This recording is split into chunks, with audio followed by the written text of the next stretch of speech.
The Smiling Man.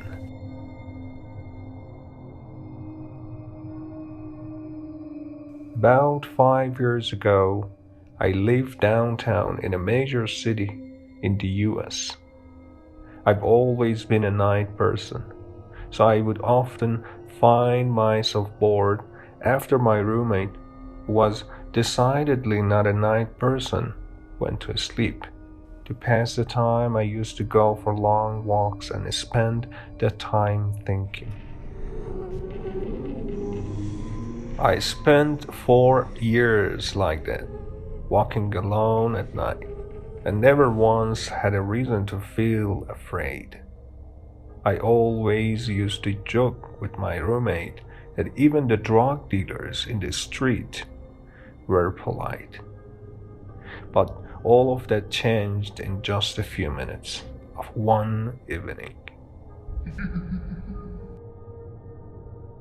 It was a Wednesday, somewhere between 1 and 2 in the morning, and I was walking near a police patrol park, quite away from my apartment. It was a quiet night, even for a weeknight, with very little traffic and almost no one on foot. The park, as it was most nights, was completely empty.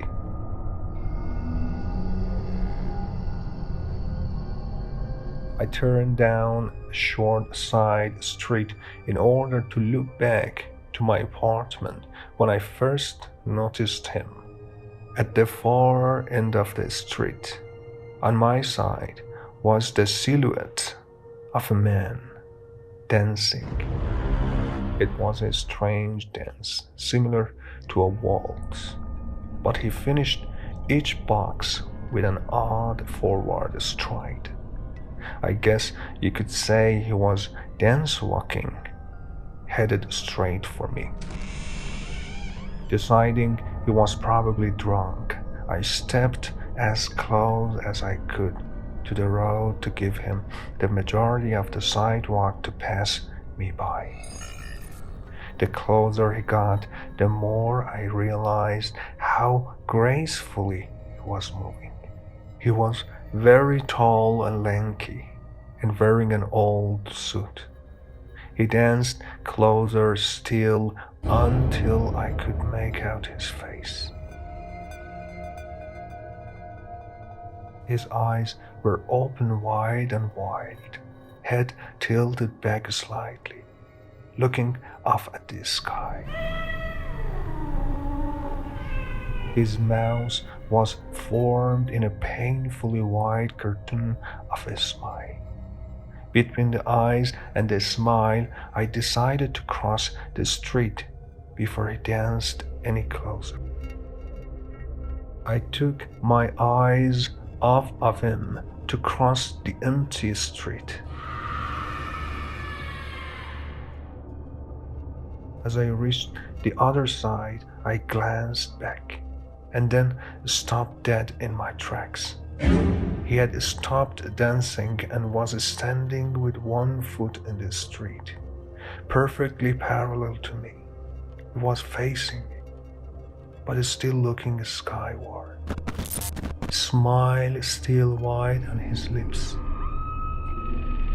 I was completely and utterly unnerved by this. I started walking again, but kept my eyes on the man. He didn't move. Once I had put about half a block between us, I turned away from him for a moment to watch the sidewalk in front of me. The street and sidewalk ahead of me were completely empty. Still unnerved, I looked back to where he had been standing to find him gone. For the briefest of moments, I felt relieved until I noticed him. He had crossed the street and was now slightly crouched down.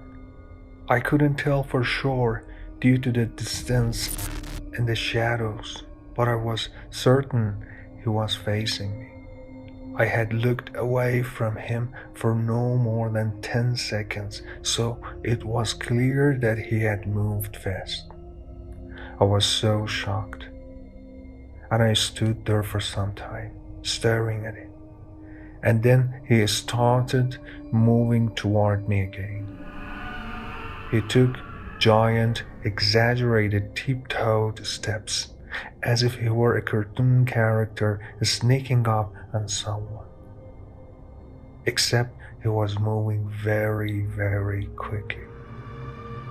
I'd like to say at this point I ran away or pulled out my pepper spray or my cell phone or anything at all, but I didn't. I just stood there, completely frozen as the smiling man crept toward me. And then he stopped again, about a car length away from me. Still smiling his smile, still looking to the sky. When I finally found my voice, I blurted out the first thing that came to my mind. What I meant to ask was, "What the fuck do you want?" in an angry, commanding tone. What came out was a whimper. What the fuck? Regardless of whether or not humans can smell fear, they can certainly hear it. I heard it in my own voice, and that only made me more afraid. But he didn't react to it at all. He just stood there, smiling.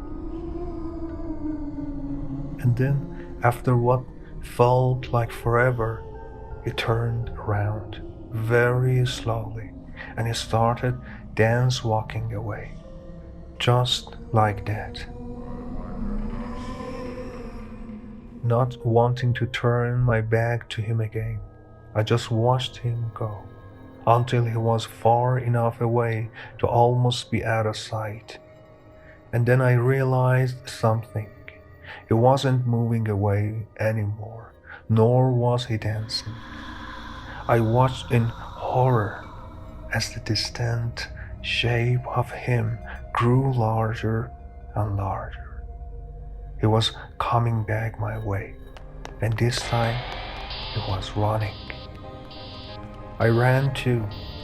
I ran until I was off the side road and back onto a better lit road with sparse traffic.